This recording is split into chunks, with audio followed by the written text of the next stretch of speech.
Title: The Letter Never Sent. John Parker was a quiet man in his mid-50s. He worked as a mechanic in a small town in Tennessee, known more for his silence than his words. He wasn't particularly religious, never went to church on Sundays, and rarely spoke of faith.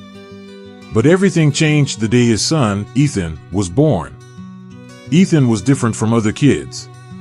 From the time he could speak, he talked about love, kindness, and God. At just 5 years old, he would look up at the sky and say, "God made the clouds like pillows for angels." At night, before bed, he would fold his little hands and whisper, "God, thank you for Daddy, for my dog Max, and for chocolate milk." John didn't understand this kind of faith, but he quietly admired it. Ethan was a ray of light in John's world.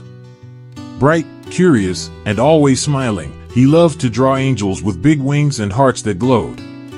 He'd often run into the garage where John worked and hand him sketches. "This one's you, Daddy. You're the strong angel."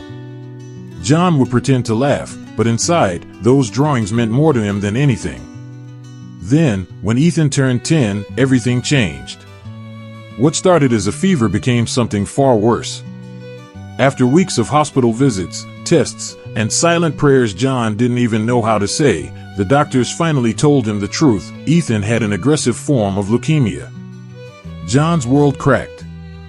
For 8 months, he watched his son fade slowly.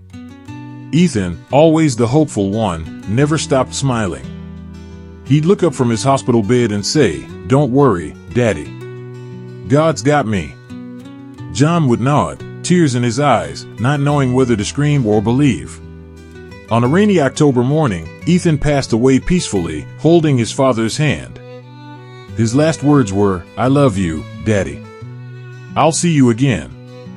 After the funeral, John couldn't go back to the garage. He couldn't sleep, couldn't talk. But every night, he sat at the kitchen table, took out a piece of paper, and wrote a letter to God. "Dear God, why did you take him? He was only 10. I never asked you for anything. But he did. Every night. He believed in you. And now he's gone. I don't understand. John." He never mailed the letters. Just folded them, placed them in a shoebox, and tucked them under his bed. Months passed. Seasons changed. The town moved on, but John didn't. He lived on autopilot. Friends came and went. Grief stayed. Then one night, John had a dream. In it, Ethan stood in a field of tall, golden grass, sunlight glowing around him. He looked older, maybe 16, but the same warm eyes. He smiled and walked toward John. "Hi, Daddy," Ethan said. John knelt down, choking on tears. "I miss you so much, son." "I know," Ethan whispered. "But I'm okay. Better than okay. I'm with him. God's real, Daddy. Just like I told you."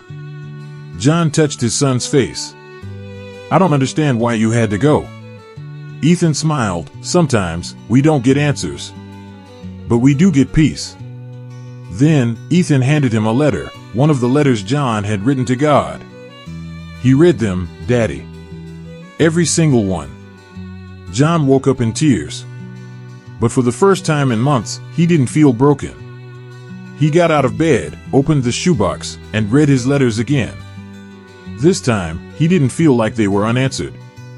He knew now they had been received.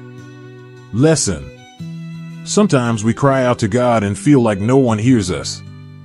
But even when silence surrounds us, God is listening. He doesn't always answer the way we expect, but he comforts, heals, and restores in ways beyond understanding.